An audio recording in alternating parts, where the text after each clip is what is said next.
حالت حیض میں خواتین سے متعلق بہت ساری بے اعتدالیاں دنیا کے ہر مذہب میں رہی ہیں۔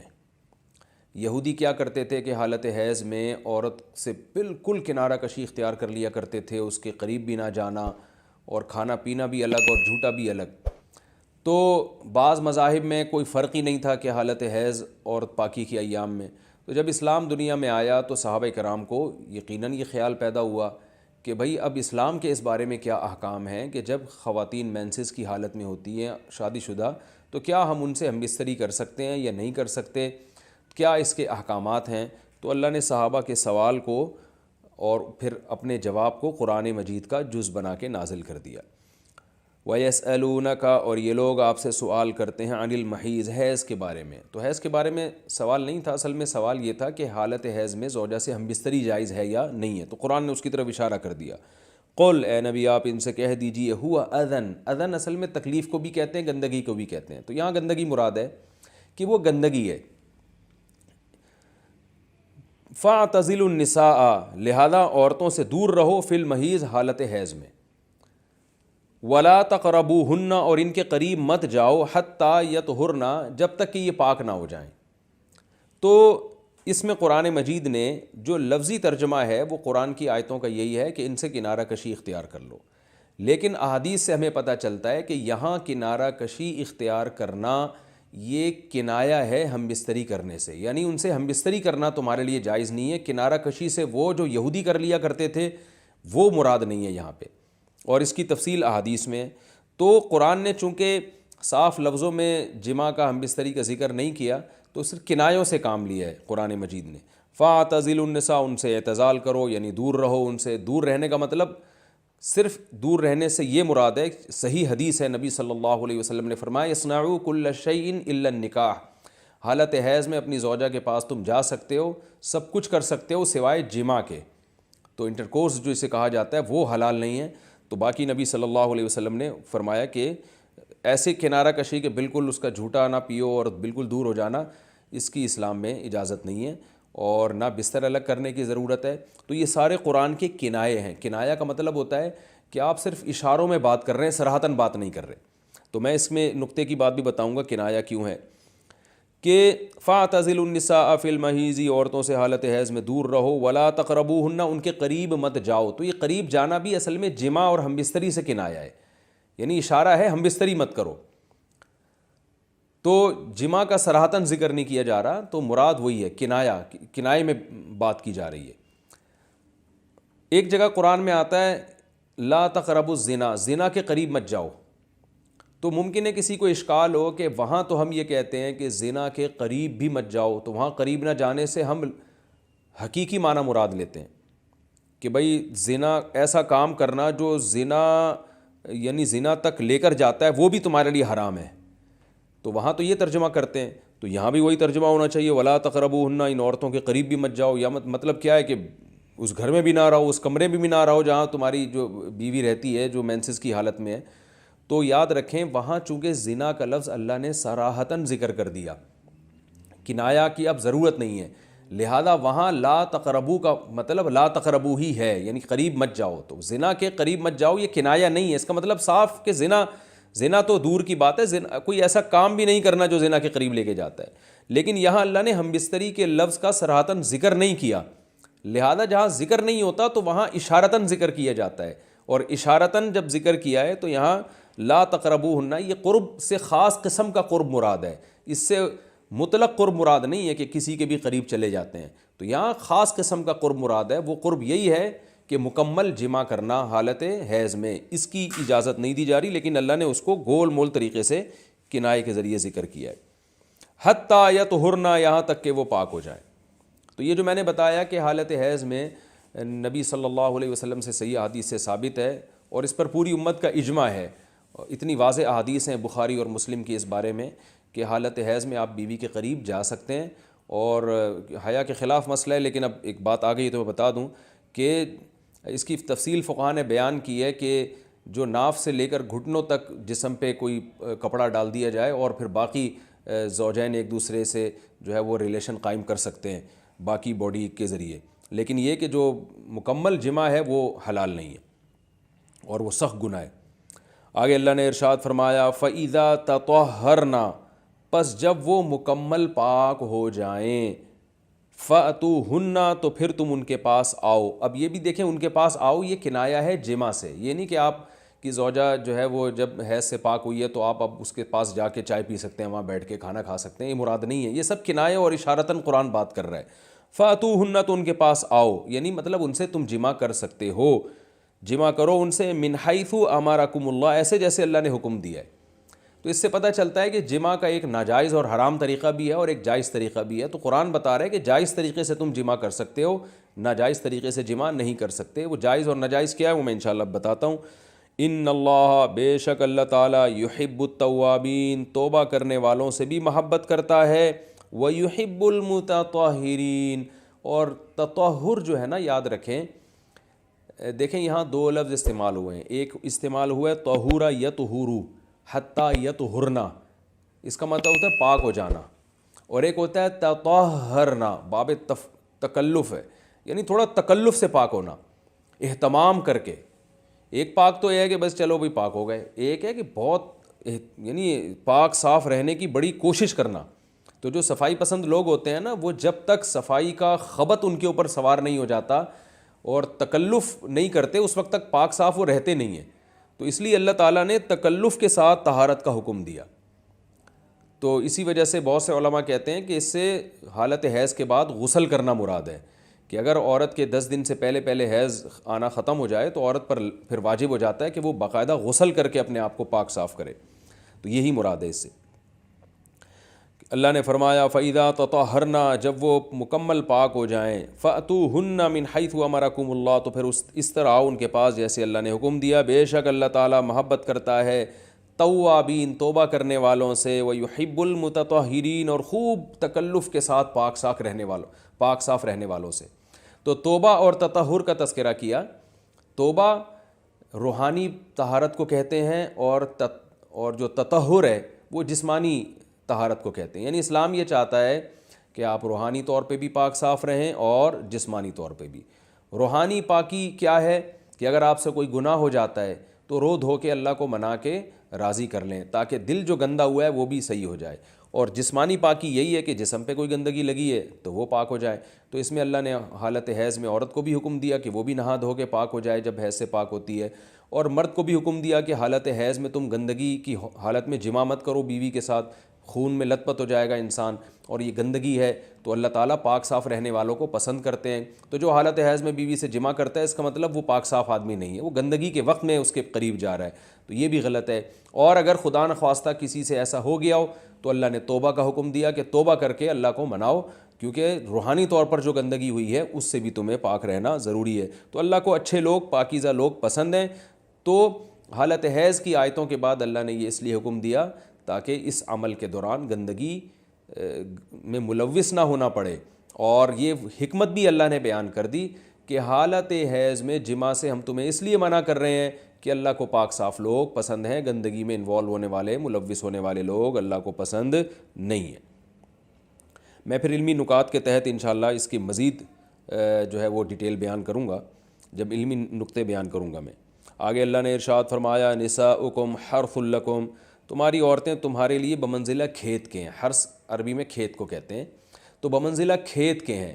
جیسے بیج ڈالا جاتا ہے کھیت میں اور اس سے پیداوار بڑھتی ہے، تو عورت کی جو ایک حیثیت ہے، نیچر نے جو اس کی ایک حیثیت متعین کی ہے، وہ بھی ایک نسل بڑھانے کا ذریعہ ہے، جس میں مرد کا جو اسپم ہے وہ بطور بیج کے ہے اور جو اولاد ہے وہ ایک پیداوار کی طرح ہے۔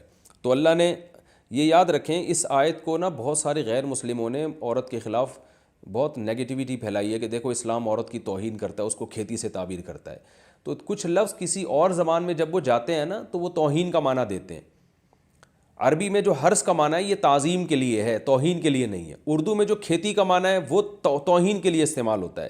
کھیتی یعنی جو پاؤں میں روندی ڈالنے والی، اور زمین جو ہے نا پاؤں میں گویا روندی، اس کو روندا جا رہا ہے۔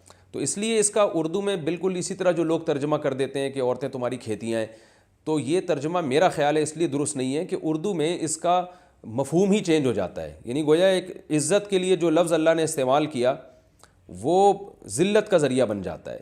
تو اس لیے کسی بھی زبان میں جب ہم کسی بھی لفظ کا ترجمہ کرتے ہیں تو اس زبان کے ہمیں محاوروں کو دیکھنا چاہیے کہ اس زبان میں یہ لفظ کس معنی میں استعمال ہو رہا ہے. مثال کے طور پر ہو سکتا ہے کتا کا لفظ کسی زبان میں وفاداری کے لیے استعمال ہوتا ہو, کسی کو لوگ ڈاگ کہتے ہوں تو اس کا مقصد ہوتا ہے وفادار انسان ہے, لیکن ہمارے یہاں اردو میں گالی ہے وہ, اور آپ بولیں کہ بھئی وہ فلاں قوم ڈاگ کہتی ہے تو ہم کتا کہیں گے, تو آپ جب اس کا ترجمہ اردو میں کریں گے تو کتے سے نہیں کر سکتے. تو اسی طرح یہ عربی کا جو لفظ ہے اس میں بھی یہ چیز یعنی ملحوظ رہنی چاہیے. تو اس لیے اس کا ترجمہ کیا جائے گا تمہاری عورتیں تمہارے لیے پیداوار بڑھانے کا ذریعہ ہیں, نسل بڑھانے کا ذریعہ ہیں.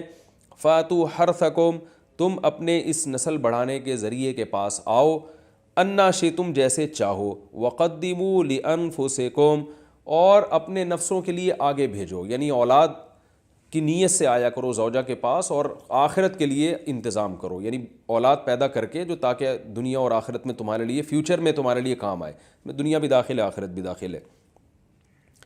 تو یہ آیت کا بھی ایک شان نزول ہے کہ صحابہ کرام تو چونکہ جو خواتین تھیں مکہ میں صدیوں سے وہ لوگ آباد تھے, ان کے سفر خاص طور پہ عورتوں کے سفر بہت ہی کم ہوا کرتے تھے. تو جب ہجرت ہوئی ہے اور جو ہے نا ہجرت کر کے بہت ساری صحابیات مدینہ آئی ہیں, تو مدینہ میں ان کے نکاح دوسری قوموں میں ہوئے, پھر انصار صحابہ سے بھی ہوئے. تو چونکہ تقویٰ تھا ان خواتین میں, للہیت تھی, تو بعض جگہ ایسے واقعات ہوئے کہ میاں بیوی کے جو آپس کا ریلیشن ہوتا ہے, ظاہر ہے وہ ہر قوم میں اور ہر جو ہے نا شخص کا مزاج دوسرے سے مختلف ہوتا ہے. تو بعض مردوں نے اس طرح سے اپنی زوجات کے ساتھ ہم بستری کی کہ ان خواتین کو پھر اشکال ہوا کہ پتہ نہیں اس طرح سے ہم بستری کرنا جائز بھی ہے یا نہیں ہے. تو انہوں نے نبی صلی اللہ علیہ وسلم سے یہ مسئلہ پوچھا کہ یا رسول اللہ, ہمارے شوہر ہمارے پاس اس طرح سے آتے ہیں تو کیا یہ جائز ہے یا نہیں. تو ان کے سوال کو بھی مبہم رکھا گیا اور قرآن نے اس کے جواب کو بھی کنایتاً بیان کیا, کیونکہ مسئلہ بظاہر حیا کے خلاف ہے.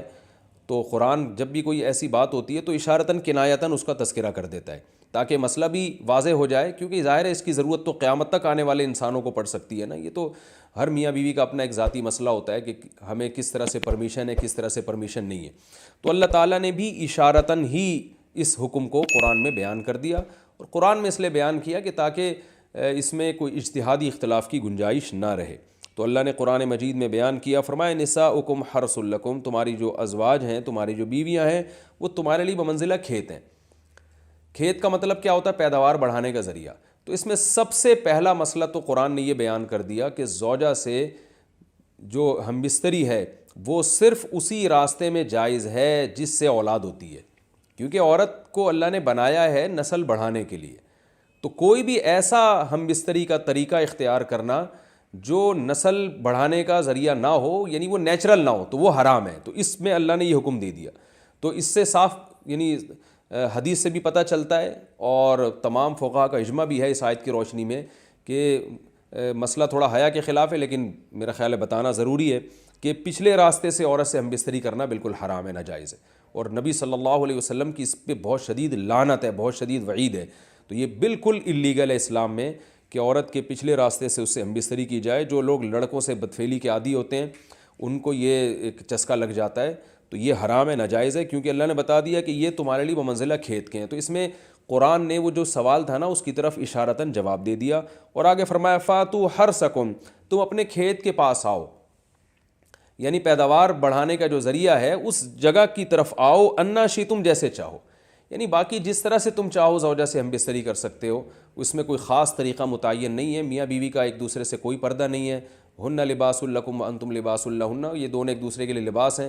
تو اس میں طریقہ کار کوئی بھی ہو سکتا ہے, کسی بھی طرح سے کرنا چاہو ایک دوسرے سے لطف اندوز ہو سکتے ہو. لیکن فاتو حرثکم آنا موضع حرث میں ہے. حرث کا مطلب وہ اس جگہ کی طرف آنا ہے جہاں سے نسل بڑھتی ہے, کسی اور راستے کی طرف. اس سے صاف طور پر جو ہے نا وہ جو فاسق فاجر لوگوں کی جو برائی ہے جو لڑکوں سے بدفعلی کے نتیجے میں پیدا ہوتی ہے, اس کا اللہ نے قلعہ کر دیا کہ اس کی اسلام میں بالکل اجازت نہیں ہے. باقی طریقہ کار کیا ہوگا یہ تمہارے اوپر, اس کی اللہ نے تمہیں اجازت دی ہے. وقدموا لانفسکم, اور چونکہ بار بار حرث کا تذکرہ ہو رہا ہے کہ نسل بڑھانے کا, تو اس لیے اللہ نے فرمایا کہ قدموا لانفسکم, اپنی ذات کے لیے فیوچر میں انتظام کرو. قدمو کا مطلب آگے بھیجو اپنی ذات کے لیے سرمایہ. کیا مطلب؟ کہ جب زوجہ سے ہم مستری کرو تو نیت اولاد کی ہونی چاہیے تاکہ وہ اولاد دنیا میں بھی اور آخرت میں بھی تمہارے لیے ذخیرہ بن جائے. تو یہ نسل بڑھانے کی بہت زبردست ترغیب ہے اس آیت میں. اور اس آیت میں اللہ نے عورت کا کہ بہت ساری ذمہ داریوں میں سے ایک بڑی ذمہ داری کا بھی بیان بتا دیا کہ عورت کو اللہ نے بنایا ہے. جو مرد اور عورت کا جو فرق رکھا ہے نا, اس فرق کی بڑی وجہ یہی ہے کہ مرد کے اسپم کو اللہ نے بیج کے طور پہ پیدا کیا ہے اور عورت کو اللہ نے زمین کے طور پہ. تو بیج اور زمین کے ملاپ کا بنیادی مقصد ہی نسل بڑھانا, پیداوار بڑھانا ہوتا ہے, نہ یہ کہ نسل روکنا. آج فیملی پلاننگ والوں نے اس آیت کی دھجیاں اڑا دی ہیں اور جو پوری دنیا میں ایک بیہودہ قسم کی تحریک چل رہی ہے, یہ آیت بالکل اس کی نفی کر رہی ہے. اس لیے اللہ نے فرمایا کہ اچھا, اللہ نے اس کا بھی جواب دے دیا کہ جو فیملی پلاننگ والے کہتے ہیں نا نسل بڑھنے سے تمہارا نقصان ہوگا, خرچے بڑھ جائیں گے, تو اللہ فرماتے ہیں قدموا لانفسکم, تمہارا فیوچر بن جائے گا, سنور جائے گا. کیونکہ اولاد پہ اتنی انویسٹمنٹ نہیں ہوتی جتنا اس کا آؤٹ پٹ ہوتا ہے. ان پٹ کم ہے, آؤٹ پٹ زیادہ ہے. انویسٹمنٹ کم ہے, اس کے جو پروفٹ ہے وہ زیادہ ہے, دنیا میں بھی اور آخرت میں بھی. تو اللہ نے فرمایا اپنے نفس کے لیے, فیوچر کے لیے انتظام کرو, بڑھاپے کے لیے انتظام کرو. تمہارے بیٹے ہوں گے, بیٹیاں ہوں گی, پوتے ہوں گے, نواسے ہوں گے, بہویں ہوں گی. یہ دنیا کا مستقبل اور آخرت کا مستقبل کیا ہے. جو عبداللہ بن عمر رضی اللہ تعالیٰ عنہ نے جب نکاح کا ارادہ ترک کیا تو آپ کی جو ہمشیرہ تھی حضرت حفصہ, انہوں نے فرمایا کہ نکاح کرو, تمہارے اولاد ہوگی, دنیا سے جاؤ گے تو تمہارے لیے دعائیں مانگے گی, تو یہ آخرت کے لیے ذخیرہ ہے. تو اس لیے اللہ نے فرمایا کہ آخرت کے لیے ذخیرہ کرو. واتقوا اللہ, اور اللہ سے ڈرو. واعلموا انکم ملاقوہ, اور جان لو کہ تم نے ایک دن اللہ سے ملاقات کرنی ہے. تو جتنے حکام اللہ نے تمہیں اس آیت میں دیے ہیں ان تمام حکام کو تم نے فالو کرنا ہے. وبشر المؤمنین, اور ایمان والوں کو خوشخبری سنا دیں. ولا تجعلوا اللہ عرضة لایمانکم ان تبروا, اس کا بھی ایک شان نزول ہے. بعض لوگ غصے میں آ کے قسمیں اٹھا لیتے تھے کہ میں فلاں پہ صدقہ نہیں کروں گا, میں یہ نہیں کروں گا, میں یوں نہیں کروں گا. جیسے آپ دشمنیوں میں کر لیتے ہیں, میں اس امام کے پیچھے نماز نہیں پڑھوں گا. تو اللہ نے فرمایا اللہ تعالیٰ کو اپنی قسموں کے ذریعے نیکی میں رکاوٹ کا ذریعہ مت بناؤ. ان تبروا یعنی اس بات میں رکاوٹ مت بناؤ کہ تم نیکی کا کام کرو, وتتقوا, اور تقوی والا کام کرو, وتصلحوا بین الناس, اور لوگوں میں اصلاح کرو. تو ایسی چیزوں یعنی جو نیکی کے کام ہے نا, لوگوں میں اصلاح کرنا. بعض دفعہ آدمی کہتا ہے میں ان کی سلو نہیں کراؤں گا, خدا کی قسم میں ان کو لڑنے دوں گا, ایسی کی تیسی. ایسا ہوتا ہے نا, آپ آج بھی لوگ قسمیں اٹھا رہے ہوتے ہیں اس ٹائپ کی. ابے جاؤ, یہ تو اللہ نے فرمایا تھا اللہ کے نام کو ذریعہ نہ بناؤ نیکی سے رکاوٹ کا. واللہ سمیع علیم, اللہ سننے والا اور جاننے والا ہے. اسی وجہ سے حدیث میں آتا ہے کہ اگر کوئی شخص من حلف علی یمین, بخاری مسلم کی حدیث ہے, من حلف علی یمین فرآ غیرہا خیرا منہا فلیکفر عن یمینہ. آپ صلی اللہ علیہ وسلم نے فرمایا کہ جو کسی بات پر قسم اٹھائے, پھر بعد میں اس کو خیال ہوا کہ یار جو میں نے قسم اٹھائی ہے کہ میں یہ کام نہیں کروں گا, وہ تو نیکی کا کام ہے, تو آپ صلی اللہ علیہ وسلم نے فرمایا اسے چاہیے کہ اپنی قسم توڑ دے اور پھر قسم کا کفارہ ادا کرے. تو شریعت کا یہی حکم ہے, اگر آپ کسی ایسی بات پہ قسم اٹھا لیں جو مناسب نہیں تھی, ناجائز تو دور کی بات, جو مناسب بھی نہیں تھی, تو بھی اس قسم کو توڑ دینا چاہیے اور اس کا کفارہ ادا کرنا چاہیے.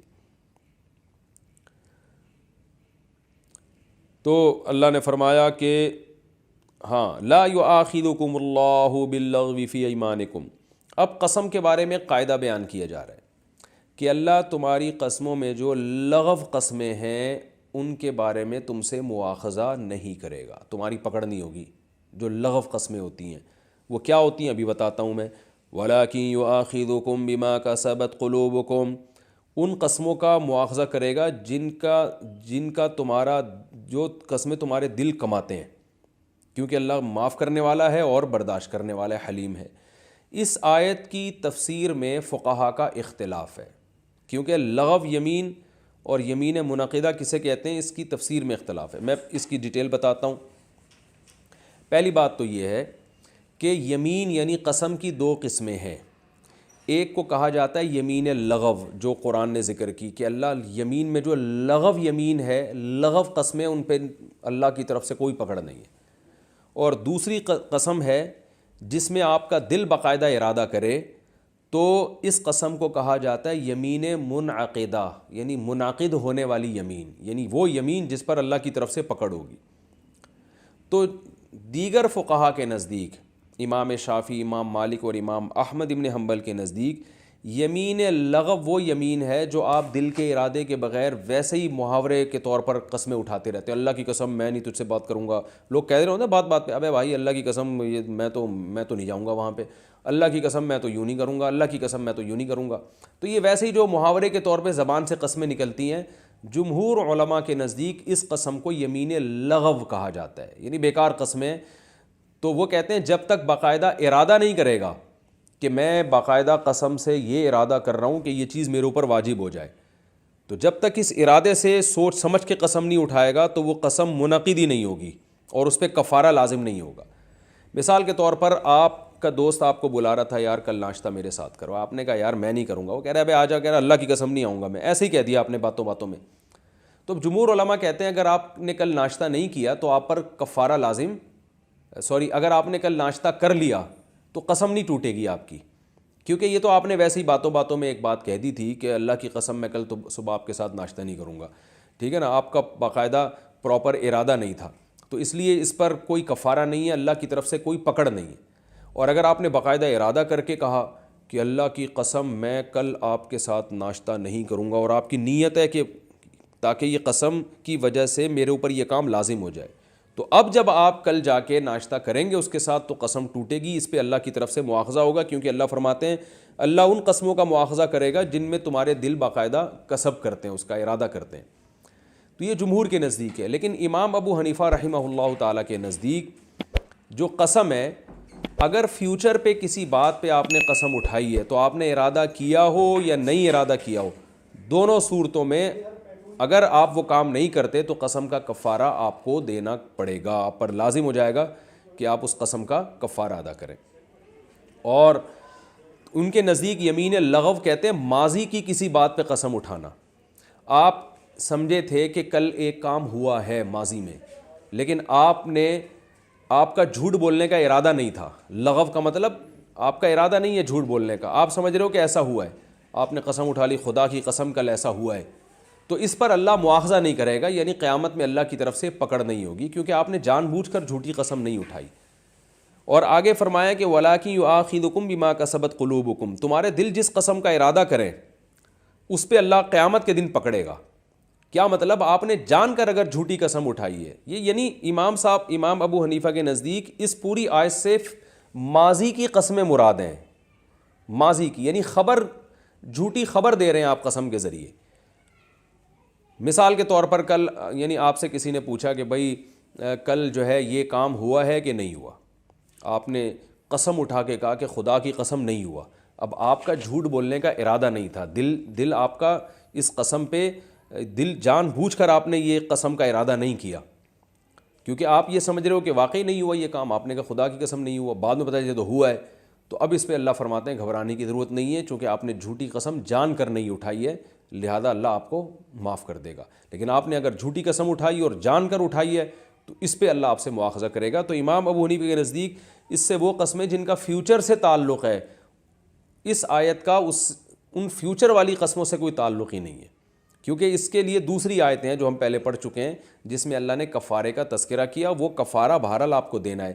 لہذا اگر آپ یہ کہتے ہیں کہ کل میں آپ کے ساتھ ناشتہ نہیں کروں گا اللہ کی قسم, تو آپ نے مذاق میں بھی اگر کہا ہو کہ اللہ کی قسم ناشتہ نہیں کروں گا, تو اگر آپ نے ناشتہ کر لیا تو آپ کو قسم کا کفارہ ادا کرنا پڑے گا, کیونکہ یہ فیوچر کی قسم ہے. تو یمین منعقد وہ ہوتی ہے جو فیوچر کی ہوتی ہے, تو اس میں آپ پر ایک چیز لازم ہو جائے گی, اور یہ قرآن سے بھی ثابت ہے اور حدیث سے بھی ثابت ہے کہ ثلاث جدہن جد وہزلہن جد, کہ نبی نے فرمایا 3 چیزیں حقیقت میں بھی حقیقت اور مذاق میں بھی, اس میں طلاق, نکاح اور عتاق, اور ایک روایت میں یمین کا بھی تذکرہ ہے کہ قسم بھی. تو وہ کہتے ہیں فیوچر میں اگر کسی نے قسم اٹھائی ہے تو وہ حقیقت میں ہو یا مذاق میں ہو وہ بہرحال واقع ہو جائے گی, اور اس کی دلیل قرآن کی وہ آیتیں جو ہم سورہ بقرہ کے شروع میں پڑھ چکے ہیں. فکفارتہ اطعام 10 مساکین, کہ اگر کوئی قسم اٹھا کے توڑ دے تو اس کا کفارہ ہے 10 مسکینوں کو کھانا کھلانا. سورہ بقرہ میں یہ شاید آگے آئیں گی, مجھے بھی یاد نہیں رہا, لیکن بہرحال قرآن میں اس مضمون کو اللہ نے بہت وضاحت سے بیان کیا ہے. تو یہ بھی جو ہے نا قسم کے بارے میں مسئلہ بیان ہو گیا. تو جمہور کے نزدیک دوبارہ بتا دیتا ہوں, اگر کوئی مذاق میں قسم اٹھا لے فیوچر کی تو قسم کا کفارہ اس پہ نہیں ہوتا اگر وہ توڑ بھی دے. لیکن امام ابو حنیفہ کے نزدیک فیوچر کی قسم اگر مذاق میں بھی ہو, دل کا ارادہ نہیں بھی ہو, تو وہ قسم منعقد ہو جاتی ہے. تو جمہور کے نزدیک جو دلیل ہے وہ یہ آیت ہے, لیکن امام حنیفہ کہتے ہیں یہ آیت ماضی کی قسموں کے بارے میں ہے, اور یہاں مواخذہ سے مراد اخروی مواخذہ ہے, دنیا کا کفارے کا اس آیت سے کوئی تعلق نہیں ہے. تو دونوں کے اپنے اپنے دلائل ہیں. وقت پورا ہو چکا ہے. انشاءاللہ پھر اس رکوع میں آگے بھی بہت اہم احکامات بیان ہوئے ہیں, اور یہ اب ہمارے جتنے بھی رکوع چلیں گے نا, یہ بہت امپورٹنٹ ہیں احکامات کے لحاظ سے. اس میں ہمیں زندگی گزارنے کا طریقہ اور روزمرہ کے مسائل بہت ڈیٹیل سے بیان ہوئے ہیں. یہ بہت ہی, اس میں آپ لوگ بہت دل جمی کے ساتھ حاضری دیں, لیکچر پابندی سے سنیں, نوٹس تیار کریں. اس سے آپ کے علم میں انشاءاللہ بہت اضافہ ہوگا. اور میں نہیں کہہ رہا کہ آپ مفتی اعظم بن جائیں گے, لیکن نیم مفتی انشاءاللہ آپ بن جائیں گے. بہت موٹے موٹے مسائل دلائل کے ساتھ انشاءاللہ آپ کو آ جائیں گے. اللہ تعالیٰ عمل کی توفیق عطا فرمائے.